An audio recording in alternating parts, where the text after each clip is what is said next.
दुआ जल्दी कबूल होने का सबसे तेज तरीका। दुआ अल्लाह और बंदे के बीच का सबसे पवित्र रिश्ता। इस धरती पर जितने भी इंसान आए, जितने भी नबी आए, जितने भी बुजुर्ग और नेक लोग इस दुनिया से गुजरे, उन सभी के जीवन में एक चीज समान थी, वह थी दुआ। वह पवित्र संबंध जो एक कमजोर बंदे और सर्वशक्तिमान पालनहार के बीच होता है। वह धागा जो दिखता नहीं, लेकिन जब टूट जाए तो इंसान बिल्कुल अकेला हो जाता है। वह आवाज जो होठों से नहीं बल्कि दिल की गहराइयों से उठती है और सातों आसमानों को पार करके सीधे अल्लाह के दरबार तक पहुंचती है। आज हम जिस विषय पर बात करने जा रहे हैं वह सिर्फ एक धार्मिक चर्चा नहीं है। यह उस इंसान की कहानी है जो थका हुआ है, टूटा हुआ है, जिसने हर दरवाजा खटखटाया और हर दरवाजा बंद मिला, जो रोज रात को सोने से पहले आंखें भर लेता है और सोचता है कि क्या मेरी दुआएं सुनी जाती हैं? क्या अल्लाह मुझसे नाराज है? क्या मेरे लिए कोई राहत है? यह बात सुनने में जितनी साधारण लगती है उतनी ही गहरी है। हर इंसान के जीवन में एक ऐसा मोड़ आता है जब वह दुआ के दरवाजे पर खड़ा होता है। उस वक्त उसे यह नहीं पता होता कि दुआ कैसे करें, कब करें, किस हाल में करें और किन शब्दों में करें। बस वह रोता है, गिड़गिड़ाता है और कहता है, ऐ मेरे रब, मुझे माफ कर दे। अल्लाह ताला ने पवित्र कुरान में बड़े स्पष्ट शब्दों में कहा है, मुझे पुकारो, मैं तुम्हारी पुकार सुनूंगा। यह महज एक वाक्य नहीं है, यह अल्लाह का वादा है और अल्लाह का वादा कभी झूठा नहीं होता। जो अल्लाह पूरी कायनात को चला रहा है, जो हर पल हर जगह मौजूद है, जो हर दिल की बात जानता है, वह कहता है कि मुझे पुकारो। तो फिर इंसान को किसका डर है, किसकी शर्म है, किसकी परवाह है? लेकिन समस्या यह है कि हम दुआ तो करते हैं, लेकिन हमें दुआ करने का सही तरीका नहीं पता। हम दुआ मांगते हैं, लेकिन हमारे दिल में यकीन नहीं होता। हम अल्लाह से कुछ मांगते हैं, लेकिन जब जवाब नहीं मिलता तो हम निराश हो जाते हैं। और यही वह जगह है जहां हम गलती करते हैं। दुआ एक ऐसी इबादत है जिसे अल्लाह ने सबसे ऊंचा दर्जा दिया है। एक हदीस में आता है कि दुआ इबादत की रीढ़ है, यानी जिस तरह इंसान की रीढ़ की हड्डी टूट जाए तो वह चल नहीं सकता, उसी तरह बिना दुआ के इबादत अधूरी है। दुआ वह ताकत है जो तकदीर को भी बदल सकती है। दुआ वह हथियार है जिसके सामने दुनिया की कोई ताकत नहीं टिक सकती। अब सवाल उठता है, अगर दुआ इतनी ताकतवर है तो फिर हमारी दुआएं कबूल क्यों नहीं होती? अगर अल्लाह ने कहा है कि पुकारो और मैं सुनूंगा, तो फिर हमारी पुकार पर जवाब क्यों नहीं आता? इस सवाल का जवाब बहुत गहरा है और इस जवाब को समझने के लिए हमें पहले यह समझना होगा कि दुआ क्या है, दुआ की हकीकत क्या है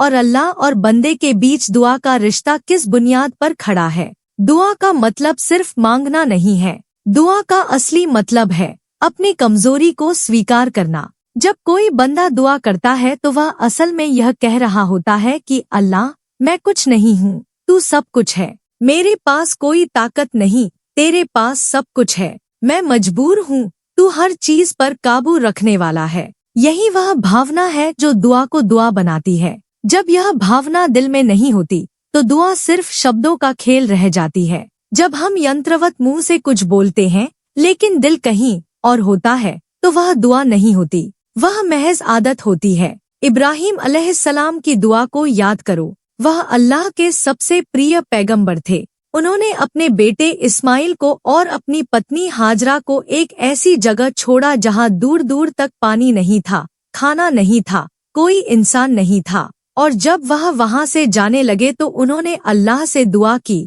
ऐ हमारे रब, मैंने अपनी संतान को एक बेजान वादी में बसाया है तेरे पवित्र घर के पास। ऐ हमारे रब, उनके दिलों को उनकी तरफ झुका दे और उन्हें फलों से रोजी दे। इब्राहिम अलैहिस्सलाम को यकीन था। उन्होंने यह नहीं सोचा कि यहाँ पानी नहीं है तो बच्चा कैसे जिएगा। उन्होंने यह नहीं सोचा कि यहाँ कोई इंसान नहीं है तो मदद कहाँ से आएगी। उन्होंने सिर्फ अल्लाह पर भरोसा रखा और दुआ की। और आज हजारों साल बाद भी दुनिया भर से लाखों लोग उस जगह जमा होते हैं। जमजम का पानी आज भी बहता है। यह दुआ की ताकत है। मूसा अलैहिस्सलाम को याद करो, जब वह फिरौन के सामने खड़े थे, जब पूरी ताकत उनके खिलाफ थी, जब दुश्मन सामने था और समुद्र पीछे था, उस वक्त भी उन्होंने अल्लाह से दुआ की, और समुद्र का पानी 2 हिस्सों में बंट गया। यह कोई जादू नहीं था, यह दुआ की ताकत थी। यूनुस अलैहिस्सलाम को याद करो, जब वह मछली के पेट में थे, जब चारों तरफ अंधेरा था, जब कोई रास्ता नहीं था, उस वक्त भी उन्होंने दुआ की और अल्लाह ने उन्हें उस अंधेरे से निकाल लिया। पवित्र कुरान ने उस दुआ को विशेष तरीके से उल्लेख किया है और कहा कि अगर वह उस दुआ को न पढ़ते तो कयामत तक उस मछली के पेट में रहते। यह सब इसलिए नहीं बताया जा रहा कि यह अच्छी कहानियां हैं, यह इसलिए बताया जा रहा है ताकि हम समझें कि दुआ का रिश्ता बेहद खास है। यह रिश्ता ताकत और कमजोरी का नहीं है, यह रिश्ता प्यार और विश्वास का है। अल्लाह ताला हमसे बेहद प्यार करता है, इतना प्यार कि हमारी माँ से भी ज्यादा। एक हदीस में नबी करीम सल्लल्लाहु अलैहि वसल्लम ने फरमाया कि अल्लाह की रहमत माँ की ममता से 70 गुना ज्यादा है। तो सोचो, जिस माँ ने तुम्हें पाला, जिसने रातों को जागकर तुम्हारी तकलीफ दूर की, जिसने अपनी जान देकर तुम्हें दुनिया में लाया, उससे भी 70 गुना ज्यादा प्यार करने वाला अल्लाह क्या तुम्हारी दुआ नहीं सुनेगा? बिल्कुल सुनेगा, और सिर्फ सुनेगा नहीं बल्कि सबसे अच्छे तरीके से जवाब देगा। लेकिन उसके लिए हमें दुआ का सही तरीका सीखना होगा, हमें अपने दिल को उस लायक बनाना होगा, हमें उन रुकावटों को दूर करना होगा जो हमारी दुआ को आसमान तक पहुंचने से रोकती हैं। और यही इस पूरी चर्चा का मूल विषय है। इस अध्याय में हमने समझा कि दुआ क्या है और दुआ का रिश्ता किस बुनियाद पर खड़ा है। लेकिन अभी यह सफर अभी शुरू हुआ है। अगले अध्याय में हम जानेंगे कि वह कौन सी चीजें हैं जो हमारी दुआ को कबूल होने से रोकती हैं। क्यों कभी कभी हम पूरी जिंदगी मांगते रहते हैं और जवाब नहीं मिलता। वह कौन से पर्दे हैं जो हमारे और अल्लाह के बीच आ जाते हैं। पिछले अध्याय में हमने समझा कि दुआ क्या है और यह रिश्ता किस बुनियाद पर खड़ा है। हमने जाना कि अल्लाह हमसे बेहद प्यार करता है और उसने खुद वादा किया है कि वह हमारी पुकार सुनेगा। लेकिन अब सवाल यह है कि जब अल्लाह का वादा इतना पक्का है, जब उसकी रहमत इतनी बड़ी है, तो फिर हमारी दुआएं कबूल क्यों नहीं होती? हम रोते हैं, गिड़गिड़ाते हैं, हाथ उठाते हैं, लेकिन जवाब नहीं आता। ऐसा क्यों? इस सवाल का जवाब हमें खुद अपने भीतर ढूंढना होगा, क्योंकि समस्या अल्लाह की तरफ से नहीं है। अल्लाह का दरवाजा हमेशा खुला है, रात को भी, दिन को भी, गर्मी में भी, सर्दी में भी। जब हम नेक होते हैं तब भी, और जब हम गुनाहों में डूबे होते हैं तब भी। समस्या हमारी तरफ से है। हमारे और अल्लाह के बीच कुछ ऐसे पर्दे आ जाते हैं जो हमारी दुआ को रोक देते हैं। पहली सबसे बड़ी रुकावट है हराम की कमाई। यह वह जहर है जो दुआ की जड़ों को खोखला कर देता है। नबी करीम सल्लल्लाहु अलैहि वसल्लम ने एक बड़ी गहरी बात बताई। उन्होंने एक ऐसे आदमी का जिक्र किया जो लंबे सफर में था, जिसके कपड़े धूल से भरे हुए थे, जिसके बाल बिखरे हुए थे। वह आदमी आसमान की तरफ हाथ उठाकर रो रहा था और कह रहा था, ऐ रब, रब। लेकिन नबी करीम ने फरमाया कि उस आदमी का खाना हराम है, पीना हराम है, पहनना हराम है और उसकी परवरिश हराम से हुई है, तो उसकी दुआ कैसे कबूल होगी? यह बहुत गंभीर बात है। आज हम देखते हैं कि लोग रो रो कर दुआ करते हैं, मस्जिदों में जाते हैं, तहज्जुद पढ़ते हैं, लेकिन उनकी दुआएं कबूल नहीं होती। एक बड़ी वजह यह है कि उनके घरों में हराम का माल आ रहा है। वह रिश्वत ले रहे हैं, वह झूठ बोलकर कमा रहे हैं, वह धोखा दे रहे हैं, वह किसी का हक मार रहे हैं और फिर उसी हराम के पैसे से खाना खाकर हाथ उठाते हैं और कहते हैं, अल्लाह मेरी सुन। सोचो, जिस मुंह से झूठ बोला उसी मुंह से दुआ, जिस हाथ से किसी का हक छीना उसी हाथ से दुआ के लिए उठाए गए। क्या यह संभव है कि अल्लाह ऐसी दुआ कबूल करे? दूसरी बड़ी रुकावट है गुनाहों पर जमे रहना। यह समझना जरूरी है कि गुनाह और दुआ के बीच एक बहुत गहरा संबंध है। जब इंसान बार बार गुनाह करता है और तौबा नहीं करता, जब वह गुनाह को हल्का समझने लगता है, जब उसे गुनाह करते हुए शर्म नहीं आती, तो धीरे धीरे उसका दिल सख्त हो जाता है। और जब दिल सख्त हो जाए तो दुआ उसमें से निकलती नहीं। दुआ के लिए नरम दिल चाहिए, दुआ के लिए रोने वाला दिल चाहिए। एक बुजुर्ग ने कहा था कि मैं जब कोई गुनाह करता हूँ तो उसका असर मेरी दुआ पर दिखता है, मेरे घोड़े पर दिखता है, मेरी पत्नी के व्यवहार पर दिखता है। यानी गुनाह सिर्फ अल्लाह और बंदे के बीच का मामला नहीं है, गुनाह पूरी जिंदगी पर असर डालता है। तीसरी रुकावट है दुआ में जल्दबाजी। यह एक बहुत आम समस्या है। हम दुआ करते हैं और चाहते हैं कि अगले ही दिन जवाब आ जाए। एक दो हफ्ते बाद जब जवाब नहीं आता तो हम कह देते हैं कि मेरी दुआ कबूल नहीं हुई और फिर धीरे धीरे दुआ करना छोड़ देते हैं। नबी करीम सल्लल्लाहु अलैहि वसल्लम ने इस बारे में बहुत स्पष्ट बात कही। उन्होंने फरमाया कि बंदे की दुआ तब तक कबूल होती रहती है जब तक वह जल्दी न करे। सहाबा ने पूछा कि जल्दी करने का मतलब क्या है? तो आपने फरमाया कि जल्दी करने का मतलब यह है कि बंदा कहे मैंने दुआ की लेकिन मेरी दुआ कबूल नहीं हुई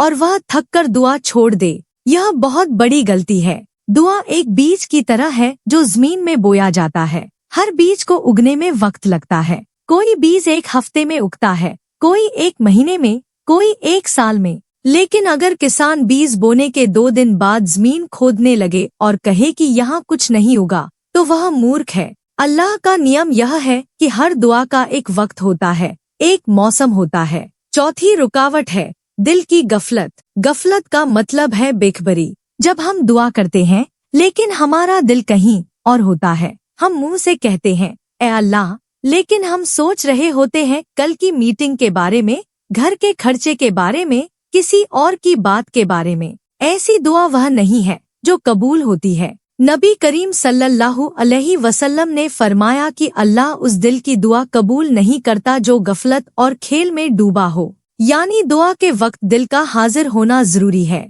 दुआ का मतलब है कि तुम पूरी तरह अल्लाह के सामने हो, तुम्हारा जिस्म भी, तुम्हारा दिल भी, तुम्हारी सोच भी। पांचवी रुकावट है किसी के साथ जुल्म करना। यह बहुत कम लोग जानते हैं, लेकिन यह बहुत जरूरी बात है। अगर हमने किसी के साथ नाइंसाफी की है, किसी का हक मारा है, किसी को तकलीफ दी है और हमने उससे माफी नहीं मांगी, तो हमारी दुआ एक बड़ी रुकावट में फंसी रहती है। क्योंकि अल्लाह अपने बंदों के हक के मामले में बहुत सख्त है। अल्लाह अपना हक माफ कर सकता है, लेकिन बंदे का हक वह तब तक माफ नहीं होता जब तक वह बंदा माफ न कर दे। तो जब हम किसी के साथ जुल्म करके अल्लाह से मांगते हैं तो वह मजलूम बंदा अल्लाह के दरबार में हमारे खिलाफ फरियाद कर रहा होता है और अल्लाह उस मजलूम की फरियाद और हमारी दुआ दोनों को एक साथ सुन रहा होता है। छठी रुकावट है रिश्तों को तोड़ना। नबी करीम सल्लल्लाहु अलैहि वसल्लम ने फरमाया कि जो अपने रिश्तेदारों से रिश्ता काटता है उसकी दुआ आसमान तक नहीं पहुंचती। रिश्तों की बहुत बड़ी अहमियत है इस्लाम में। माँ बाप से नाता, भाई बहन से नाता, रिश्तेदारों से नाता, यह सब वह धागे हैं जो अगर टूट जाएं तो इंसान की दुआ में ताकत नहीं रहती। आज हमारे समाज में यह बहुत आम बात हो गई है।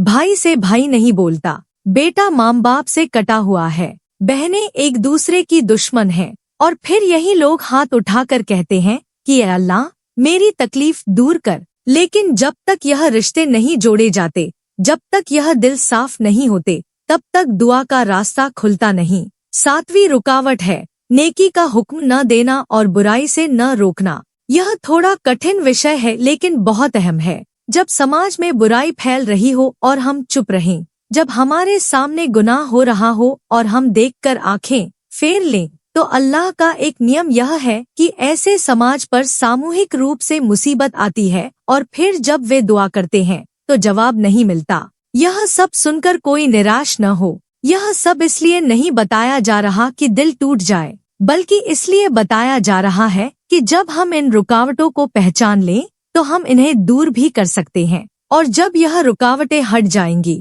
तो दुआ का रास्ता इतना साफ हो जाएगा कि अल्लाह की रहमत एक झरने की तरह बह निकलेगी। आगे हम जानेंगे कि इन रुकावटों को कैसे हटाएं। वह कौन सा सबसे पहला कदम है जो दुआ को कबूल होने के लायक बनाता है? वह कौन सी तैयारी है जो करने के बाद दुआ सीधे अल्लाह के दरबार में पहुंचती है? हमने पिछले अध्याय में उन रुकावटों को समझा जो दुआ को कबूल होने से रोकती हैं। अब यह सवाल उठता है कि इन रुकावटों को हटाने के बाद क्या करें? दुआ से पहले कौन सी तैयारी होनी चाहिए? क्या बस हाथ उठाना काफी है या कुछ और भी है? दुआ एक यात्रा की तरह है। जिस तरह कोई बड़ी यात्रा पर निकलने से पहले तैयारी करता है, सामान बांधता है, रास्ता देखता है, वाहन ठीक करता है, उसी तरह दुआ की भी तैयारी होती है, और यह तैयारी जितनी पक्की होगी, दुआ उतनी ही ताकतवर होगी। पहला और सबसे जरूरी कदम है सच्ची तौबा। तौबा का मतलब है पूरी तरह पलट जाना। यह सिर्फ मुंह से माफी मांगना नहीं है, यह दिल से यह फैसला करना है कि मैं यह गुनाह दोबारा नहीं करूँगा। यह वह लम्हा है जब इंसान अल्लाह के सामने बिल्कुल नंगा खड़ा हो जाता है। कोई बहाना नहीं, कोई दलील नहीं, कोई चतुराई नहीं, बस यह कहना कि ए अल्लाह, मैंने गलती की, माफ कर दे। अल्लाह ताला ने पवित्र कुरान में कहा है, ए मेरे बंदो जिन्होंने अपनी जानों पर जुल्म किया, अल्लाह की रहमत से नाउम्मीद मत हो, अल्लाह सारे गुनाह माफ करता है। यह आयत पढ़कर रो पढ़ना चाहिए, क्योंकि इसमें अल्लाह खुद अपने उन बंदों को बुला रहा है जिन्होंने सबसे ज्यादा गुनाह किए। वह कह रहा है कि आओ, मेरी रहमत से नाउम्मीद मत हो। जब कोई इंसान सच्ची तौबा करता है तो एक अजीब बात होती है, उसका बोझ हल्का हो जाता है। उसके सीने में जो तंगी थी वह खुलने लगती है, उसकी आंखों में जो सूखापन था वहाँ आंसू आने लगते हैं। यह अल्लाह की रहमत का असर है जो तौबा के बाद इंसान पर उतरता है। दूसरा कदम है वजू और पाकी। यह बात बहुत साधारण लगती है, लेकिन इसकी गहराई बहुत ज्यादा है। जब हम अल्लाह के सामने हाथ उठाते हैं तो हमें पाक साफ होना चाहिए। वजू सिर्फ बाहरी सफाई नहीं है, यह एक तैयारी है। जब तुम वजू करते हो, जब तुम मुंह धोते हो, जब तुम हाथ धोते हो, यह एक संकेत है कि तुम अभी कुछ खास करने वाले हो, तुम अभी अपने रब के सामने जाने वाले हो। हदीस में आता है कि वजू के पानी के साथ गुनाह बह जाते हैं। जब बंदा वजू करता है और पानी उसके चेहरे पर बहता है तो उसके आँखों से हुए गुनाह भी बह जाते हैं। जब पानी उसके हाथों पर बहता है तो हाथों से किए गुनाह भी बह जाते हैं। यह कितनी बड़ी रहमत है। तीसरा कदम है नमाज से पहले दुआ। सबसे ताकतवर दुआ वह होती है जो नमाज के बाद मांगी जाए, खासकर फज्र की नमाज के बाद और मगरिब की नमाज के बाद। यह वे वक्त है जब फरिश्ते ज़मीन पर होते हैं, जब अल्लाह की खास रहमत उतरती है। अगर हम नमाज पढ़कर तुरंत उठ जाएं और दुआ न करें तो यह ऐसा है जैसे किसी बादशाह के दरबार में गए, बादशाह से मिले और बिना कुछ मांगे वापस आ गए। चौथा कदम है नबी करीम पर दरूद भेजना। यह एक ऐसी चाबी है जिसके बारे में बहुत कम लोग जानते हैं। जब हम दुआ से पहले नबी करीम पर दरूद भेजते हैं तो यह दुआ को एक खास ताकत देता है। हदीस में आता है कि जो दुआ दरूद से शुरू न हो और दरूद पर खत्म न हो, वह दुआ आसमान और जमीन के बीच लटकी रहती है। लेकिन जब दरूद होता है तो दुआ सीधे अल्लाह के दरबार में पहुंचती है। दरूद भेजना अल्लाह को बहुत पसंद है, क्योंकि जब हम नबी करीम पर दरूद भेजते हैं तो हम असल में अल्लाह के सबसे प्रिय इंसान की तारीफ कर रहे होते हैं। और जब हम किसी के प्रिय की तारीफ करते हैं तो वह खुश होता है। तो इससे बड़ी तैयारी क्या हो सकती है। पांचवा कदम है अल्लाह की तारीफ से शुरू करना। जब हम दुआ शुरू करें तो पहले अल्लाह की तारीफ करें, उसकी बड़ाई बयान करें, उसे उसके नामों से पुकारें। अल्लाह के 99 नाम हैं, हर नाम में एक खास ताकत है। जब हम उसे रहमान कहकर पुकारते हैं तो उसकी रहमत का दरवाजा खुलता है। जब हम उसे रज्जाक कहते हैं तो रोजी का दरवाजा खुलता है। जब हम उसे शाफी कहते हैं तो शिफा का दरवाजा खुलता है। यह बात गहराई से समझो। जब तुम्हें रोजी चाहिए तो उसे रज्जाक कहो, रोजी देने वाले मुझे रोजी दे। जब बीमारी हो तो उसे शाफी कहो, ए शिफा देने वाले मुझे शिफा दे। जब परेशानी हो तो उसे कशिफुल कुरब कहो, ए तकलीफें दूर करने वाले मेरी तकलीफ दूर कर। यह वह तरीका है जो कुरान और हदीस से सिखाया गया है। छठा कदम है दुआ में यकीन रखना। यह शायद सबसे अहम कदम है। जब दुआ करो तो पूरे यकीन के साथ करो। मन में कोई शक नहीं होना चाहिए, कोई यह नहीं सोचना चाहिए कि पता नहीं होगा या नहीं होगा। नबी करीम ने फरमाया कि अल्लाह से कबूल होने का यकीन रखकर दुआ करो, क्योंकि अल्लाह किसी गाफिल और बेपरवाह दिल की दुआ कबूल नहीं करता। यकीन एक ऐसी चीज है जो दुआ में जान डाल देती है। जब कोई बच्चा अपनी माँ से कुछ मांगता है तो वह इस यकीन के साथ मांगता है कि माँ देगी। वह यह नहीं सोचता कि शायद माँ देगी या नहीं देगी, वह बस मांगता है। यही वह सोच है जो दुआ को कबूल करवाती है। सातवां कदम है गिड़गिड़ाना और बार बार मांगना। अल्लाह को यह पसंद है कि उसके बंदे बार बार मांगे। जितना ज्यादा मांगो उतना ज्यादा अल्लाह खुश होता है। इंसान को इंसान से ज्यादा मांगने पर शर्म आती है, लेकिन अल्लाह का मामला उल्टा है। अल्लाह कहता है कि मुझसे मांगो, खूब मांगो, बार बार मांगो। मुझे अपने बंदों का मांगना पसंद है। 8वां कदम है दुआ में खासियत लाना। मतलब यह कि दुआ में साफ साफ मांगो। जैसे कोई डॉक्टर के पास जाए और कहे कि कुछ तकलीफ है, तो डॉक्टर क्या करेगा? वह कहेगा कि बताओ कहाँ दर्द है, कैसा दर्द है। उसी तरह अल्लाह से जब मांगो तो खोलकर मांगो। ए अल्लाह, मुझे यह चाहिए, इस वजह से चाहिए, इस तरह चाहिए। जितना खोलकर मांगोगे उतनी दुआ में गहराई आएगी। 9वां कदम है दुआ में दूसरों के लिए भी मांगना।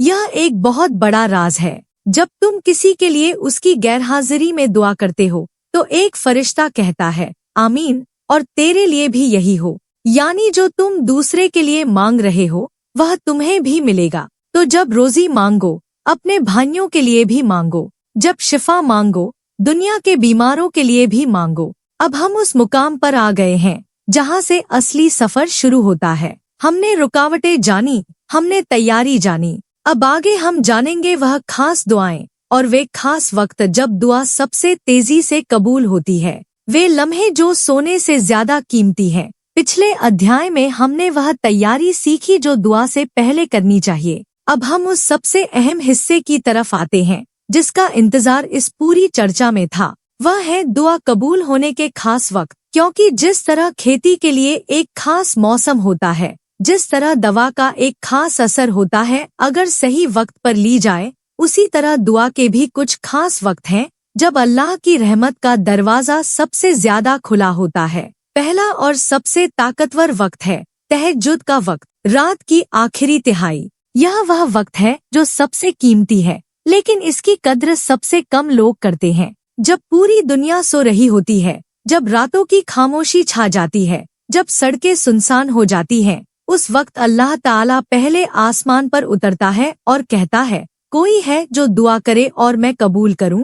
कोई है जो मांगे और मैं दूं? कोई है जो माफी मांगे और मैं माफ करूं? यह हदीस पढ़कर रोंगटे खड़े हो जाते हैं। सोचो, अल्लाह खुद पुकार रहा है। वह जो आसमानों का मालिक है, वह जो जमीन और आसमान में जो कुछ है सब उसका है। वह पूछ रहा है कि कोई है जो मांगे, और हम हैं कि नींद में डूबे पड़े हैं। हमें किस चीज की इतनी जरूरत है कि हम उस पुकार को नहीं सुन पाते? तहज्जुद में उठना मुश्किल है, यह बात सच है। नींद बहुत प्यारी लगती है, बिस्तर छोड़ना आसान नहीं है, लेकिन जो लोग तहज्जुद में उठते हैं वे जानते हैं कि उस वक्त की दुआ का क्या मजा होता है। उस खामोशी में, उस अंधेरे में, उस एकांत में जब इंसान अपने रब से बात करता है, यह दुनिया की सबसे कीमती बात है। अल्लाह के नेक बंदे हमेशा से तहज्जुद में उठते रहे हैं। नबी करीम सल्लल्लाहु अलैहि वसल्लम की एड़ियां तहज्जुद में इतना खड़े रहने की वजह से सूज जाती थी।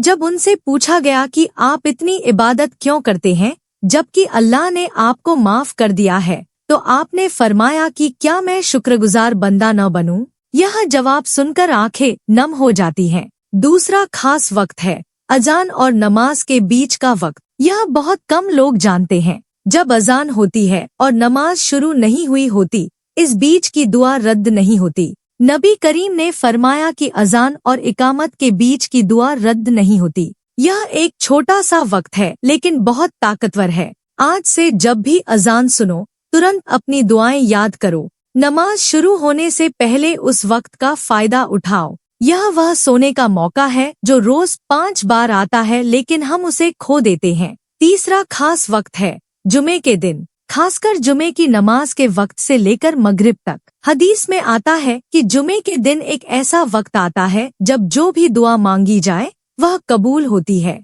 बहुत से विद्वानों ने कहा है कि यह वक्त जुमे की नमाज से कुछ देर पहले या नमाज के बाद का है। यह वक्त हर हफ्ते आता है। हफ्ते में एक बार अल्लाह इस खास मौके को देता है, इसीलिए जुमे के दिन को हल्के में नहीं लेना चाहिए। जुमे के दिन खूब दरूद पढ़ो, खूब दुआ करो, खूब माफी मांगो। यह हफ्ते का सबसे कीमती दिन है। चौथा खास वक्त है सजदे में। जब इंसान सजदे में होता है तो वह अपनी सबसे नीची हालत में होता है। सिर जमीन पर, ऊंचा नहीं। यह सबसे बड़ी विनम्रता है और इसी हालत में इंसान अल्लाह के सबसे करीब होता है। नबी करीम ने फरमाया, बंदा अपने रब के सबसे करीब उस वक्त होता है जब सजदे में हो, तो खूब दुआ करो सजदे में। जब नमाज में सजदा करो तो उसे जल्दी से खत्म मत करो, जरा रुको, अपनी ज़बान में, अपने दिल की भाषा में अल्लाह से बात करो, रोओ, मांगो, गिड़गिड़ाओ। यह वह लम्हा है जब तुम्हारी आवाज सबसे तेजी से पहुंचती है। 5वां खास वक्त है रमजान में और खासकर शब-ए कद्र में। रमजान का पूरा महीना दुआ के लिए खास है। इस महीने में रहमत के दरवाजे खुले होते हैं, शैतान बंद होता है, नेकियों का बदला 1000 गुना मिलता है। और शब-ए कद्र वह रात जो 1000 महीनों से बेहतर है। उस रात की एक दुआ 1000 महीने की दुआ के बराबर है। शब-ए कद्र को ढूंढो। रमजान के आखिरी 10 दिनों की ताक रातों में, इन रातों में जागो, इन रातों में दुआ करो, इन रातों में अपनी पूरी जिंदगी की दुआएं लिखकर लाओ और अल्लाह के सामने पेश करो। 6ठा खास वक्त है बारिश के वक्त। यह बहुत कम लोग जानते हैं, लेकिन हदीस में आता है कि बारिश के वक्त की दुआ रद्द नहीं होती। जब बारिश हो तो उस पल को खो मत देना। छत पर जाओ, बारिश की बूंदों में भीगो और अल्लाह से मांगो। प्रकृति की यह नियामत सिर्फ पानी नहीं है, यह दुआ कबूल होने का एक खास लम्हा है। 7वां खास वक्त है माँ बाप की दुआ अपने बच्चों के लिए। नबी करीम ने फरमाया कि 3 दुआएं ऐसी हैं जो बिना किसी शक के कबूल होती हैं। उनमें से एक है माँ बाप की दुआ अपनी संतान के लिए। माँ बाप की दुआ एक ऐसी ढाल है जो बच्चों की रक्षा करती है। दुनिया की कोई ताकत उस ढाल को नहीं तोड़ सकती। इसीलिए माँ बाप की खिदमत करो, उन्हें खुश रखो, उनके दिल को ठेस मत पहुँचाओ, क्योंकि माँ बाप की बद्दुआ भी उतनी ही ताकतवर है जितनी दुआ। एक नाखुश माँ के आंसू जब अल्लाह के दरबार में जाते हैं तो वह अर्श हिला देते हैं। 8वां खास वक्त है यात्रा में। मुसाफिर की दुआ कबूल होती है जब इंसान घर से दूर होता है, परेशान होता है, रास्ते में होता है। उस वक्त की दुआ में एक खास असर होता है। इसीलिए जब भी यात्रा पर निकलो खूब दुआ करो। 9वां खास वक्त है रोजे में। रोजेदार की दुआ रद्द नहीं होती। रोजे की हालत में इंसान अपनी ख्वाहिशों को रोकता है, खाने से रुकता है, पीने से रुकता है। यह सब सिर्फ अल्लाह के लिए। ऐसे बंदे की दुआ अल्लाह कैसे रद्द करेगा। अब हम उस हिस्से की तरफ बढ़ते हैं जो इस पूरी चर्चा का असल निचोड़ है। वह खास वजीफे और वे खास दुआएं जो अंबिया ने की, जिन्हें अल्लाह ने खुद पवित्र कुरान में बताया और जिनकी ताकत का कोई अंदाजा नहीं है। यही वे दुआएं हैं जो रात के अंधेरे को सुबह में बदल देती हैं। हमने अब तक एक लंबी यात्रा तय की है। हमने समझा कि दुआ क्या है, क्यों रुकती है, कैसे तैयारी होती है और कब कबूल होती है। अब हम उस मुकाम पर खड़े हैं जहां से असली खजाना मिलता है। वे दुआएं जो अल्लाह ने खुद अपने कुरान में हमें सिखाई हैं। वे दुआएं जो नबियों ने सबसे मुश्किल वक्त में की और जिनका जवाब अल्लाह ने दिया। ध्यान से सुनो, यह सिर्फ दुआएं नहीं हैं, यह वे हथियार हैं जो हर मुसीबत को काट सकते हैं। यह वे चाबियां हैं जो हर बंद दरवाजा खोल सकती हैं। पहली दुआ है यूनुस अलैहिस्सलाम की दुआ। यह दुआ पवित्र कुरान में है। जब यूनुस अलैहिस्सलाम मछली के पेट में थे, जब 3 अंधेरे उन्हें घेरे हुए थे, समुद्र का अंधेरा, रात का अंधेरा और मछली के पेट का अंधेरा, तब उन्होंने कहा था, ला इलाहा इल्ला अंता सुभान का इन्नी कुंतु मिनज़ ज़ालिमीन। अर्थ, तेरे सिवा कोई पूज्य नहीं, तू पाक है, बेशक मैं ही जुल्म करने वालों में था। अल्लाह ने इस दुआ के बारे में कहा, हमने उनकी दुआ कबूल की और उन्हें गम से निकाल लिया, और हम इसी तरह ईमान वालों को निकालते हैं। यह दुआ जब भी मुसीबत में पड़ी जाए, जब भी तंगी हो, जब भी रास्ता बंद हो, यह दुआ रास्ता खोल देती है। इसे रोज पढ़ो, इसे सुबह पढ़ो, शाम पढ़ो, तहज्जुद में पढ़ो। जितना ज्यादा पढ़ोगे उतना ज्यादा असर होगा। कई विद्वानों ने कहा है कि इस दुआ को रोज 100 बार पढ़ना चाहिए। जब कोई बड़ी मुसीबत हो तो 40 दिन तक इसे 100 बार पढ़ो। अल्लाह की रहमत से उम्मीद रखो। दूसरी दुआ है अय्यूब अलैहिस्सलाम की दुआ। यह वह नबी हैं जिन पर अल्लाह ने कड़ी आजमाइश डाली, बीमारी, तंगी, तकलीफ, सब कुछ एक साथ, लेकिन उन्होंने कभी शिकायत नहीं की। उन्होंने कहा, अन्नी मस्सनियत दुर्रु व अंता अरहमुर्राहिमीन। अर्थ, मुझे तकलीफ पहुंची है और तू सबसे बड़ा रहम करने वाला है। यह दुआ बीमारी में पढ़ो, तकलीफ में पढ़ो, जब कोई दर्द हो, कोई परेशानी हो, यह दुआ पढ़ो। इसमें शिकायत नहीं है, इसमें बस अपनी हालत बताई गई है और अल्लाह की रहमत को याद किया गया है और अल्लाह ने उनकी दुआ कबूल की, उन्हें शिफा दी, उनके सब कुछ दोगुना करके लौटाया। तीसरी दुआ है ज़करिया अलैहिस्सलाम की दुआ। यह वह नबी है जो बुढ़ापे में औलाद मांग रहे थे, जब सब कुछ नाउम्मीद था, जब उम्र गुजर चुकी थी, जब शरीर कमजोर हो गया था। उस वक्त उन्होंने दुआ की, रब्बी ला तजरनी फर्दन व अंता खैरुल वारिसीन। अर्थ, ऐ मेरे रब, मुझे अकेला मत छोड़ और तू सबसे बेहतर वारिस है। और अल्लाह ने उन्हें याह्या अलैहिस्सलाम जैसा बेटा दिया। जब इंसानी नजरिए से कोई उम्मीद नहीं थी तब अल्लाह ने कमाल कर दिखाया। यह दुआ उन लोगों के लिए है जो औलाद के लिए तरस रहे हैं, जो सालों से दुआ कर रहे हैं, जो थक चुके हैं, जिन्हें लगता है कि शायद उनके नसीब में नहीं है। इस दुआ को पढ़ो और यकीन रखो। चौथी दुआ है इब्राहिम अलैहिस्सलाम की दुआ रोजी के लिए। उन्होंने अपने परिवार को बेपानी जगह छोड़ते हुए दुआ की और कहा, रब्बना फ़्तह बैना व बैना कौमिना बिलहक की व अंता खैरुल फातिहीन। इब्राहिम अलैहिस्सलाम ने अपने बेटे के लिए, अपनी नस्ल के लिए जो दुआएं की, उन दुआओं का असर आज तक चल रहा है। करोड़ों लोग मक्का जाते हैं, जमजम पीते हैं, यह सब उन्हीं दुआओं का नतीजा है। यह बात समझो, एक नेक इंसान की दुआ सिर्फ उसके लिए नहीं होती, उसकी दुआ पीढ़ियों तक चलती है। जब तुम नेक दुआ करते हो तो उसका असर तुम्हारी आने वाली नस्लों तक पहुंचता है। पांचवी दुआ है दुआए इस्तिखारा। जब रास्ता नहीं सूझे, जब कोई फैसला करना हो और समझ में न आए, यह दुआ पढ़ो। यह दुआ नबी करीम ने सिखाई है। इस दुआ में बंदा कहता है, ए अल्लाह, अगर यह काम मेरे लिए बेहतर है तो आसान कर दे, अगर बुरा है तो इससे दूर कर दे। यह दुआ इंसान को फैसला करने में मदद नहीं करती, बल्कि यह अल्लाह को उस फैसले में शामिल करती है। जब अल्लाह फैसले में शामिल हो जाए तो नतीजा हमेशा अच्छा होता है। छठी दुआ है दुआए कुनूत। यह वह दुआ है जो मुसीबत के वक्त पढ़ी जाती है। जब समाज पर मुसीबत आए,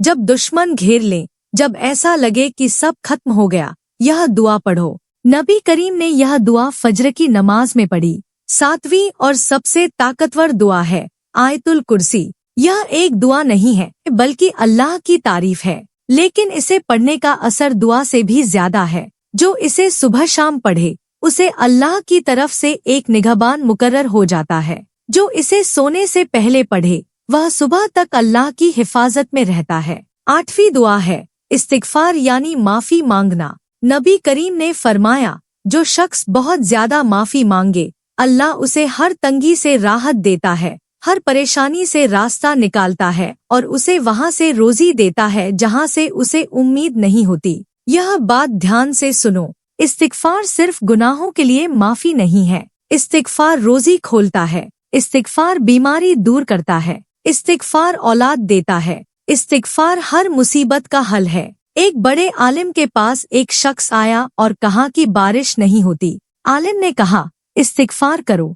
दूसरा आया और कहा कि रोजी नहीं है। आलिम ने कहा, इस्तिगफार करो। तीसरा आया और कहा कि औलाद नहीं है। आलिम ने कहा, इस्तिगफार करो। लोगों ने कहा कि आप हर मसले का एक ही जवाब देते हैं। आलिम ने कहा, मैंने अपनी बात नहीं कही, मैंने वह बात कही जो अल्लाह ने नूह अलैहिस्सलाम की ज़बान से कही, माफी मांगो, अल्लाह तुम पर आसमान से पानी बरसाएगा, माल और बेटों से तुम्हारी मदद करेगा और तुम्हारे लिए बगीचे और नदियाँ रखेगा। यह कुरान की बात है, यह सच है। 9वीं दुआ है दरूद इब्राहिमी। यह वह दरूद है जो नमाज में पढ़ा जाता है, लेकिन इसे नमाज के बाहर भी खूब पढ़ो। जो जितना ज्यादा दरूद पढ़े उसकी दुआएं उतनी जल्दी कबूल होती हैं, क्योंकि दरूद खुद अल्लाह को बहुत पसंद है। 10वीं दुआ है सूरह फातिहा। यह पूरी सूरह एक दुआ है। इसमें हम अल्लाह की तारीफ करते हैं, उसकी बड़ाई बयान करते हैं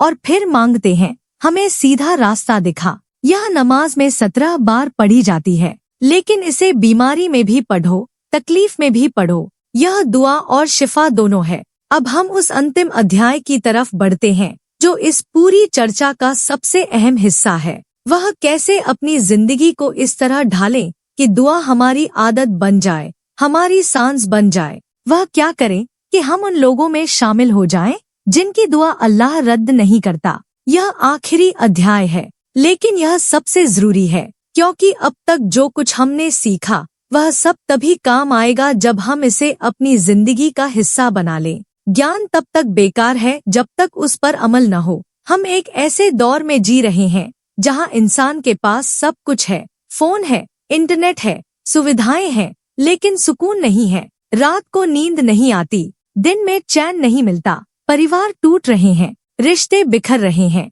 कमाई होती है लेकिन बरकत नहीं। यह सब क्यों? क्योंकि हमने दुआ को जिंदगी से अलग कर दिया। हमने अल्लाह को याद करना छोड़ दिया। दुआ को जिंदगी बनाने का पहला तरीका है हर काम की शुरुआत बिस्मिल्लाह से करना। यह सिर्फ एक शब्द नहीं है, यह एक ऐलान है। यह कहना है कि अल्लाह, मैं यह काम तेरे नाम से शुरू करता हूँ। जब हम हर काम अल्लाह के नाम से शुरू करते हैं तो अल्लाह उस काम में अपनी बरकत डाल देता है। खाना खाते वक्त, घर से निकलते वक्त, गाड़ी चलाते वक्त, काम शुरू करते वक्त, हर जगह बिस्मिल्लाह। दूसरा तरीका है दुआ की डायरी बनाना। यह आधुनिक ज़माने का एक तरीका है, लेकिन बहुत असरदार है। एक कॉपी लो और उसमें अपनी दुआएं लिखो। जो चाहते हो, अल्लाह से मांगते हो, सब कुछ लिखो। तारीख डालो, फिर जब वह दुआ कबूल हो उस पर निशान लगाओ और शुक्र करो। यह देखने से यकीन मजबूत होता है। जब हम देखते हैं कि पिछले साल की यह दुआ कबूल हुई तो आज की दुआ में भरोसा बढ़ जाता है। तीसरा तरीका है पांचों वक्त की नमाज को पक्का करना। यह दुआ का आधार है। जो नमाज नहीं पढ़ता उसकी दुआ कमजोर होती है, क्योंकि नमाज अल्लाह का हक है। जब हम अल्लाह का हक अदा करते हैं तब अल्लाह हमारा हक पूरा करता है। नमाज सिर्फ इबादत नहीं है, नमाज दुआ का दरवाजा है। जो नमाज की पाबंदी करता है उसके लिए दुआ का दरवाजा हमेशा खुला रहता है। चौथा तरीका है सदके का नियमित करना। सदका यानी दान। हदीस में आता है कि सदका बलाओं को टालता है। जब तुम किसी जरूरतमंद को देते हो, जब तुम किसी की मदद करते हो तो अल्लाह तुम्हारी मदद करता है। यह अल्लाह का वादा है। रोज सदका करो, चाहे थोड़ा ही सही।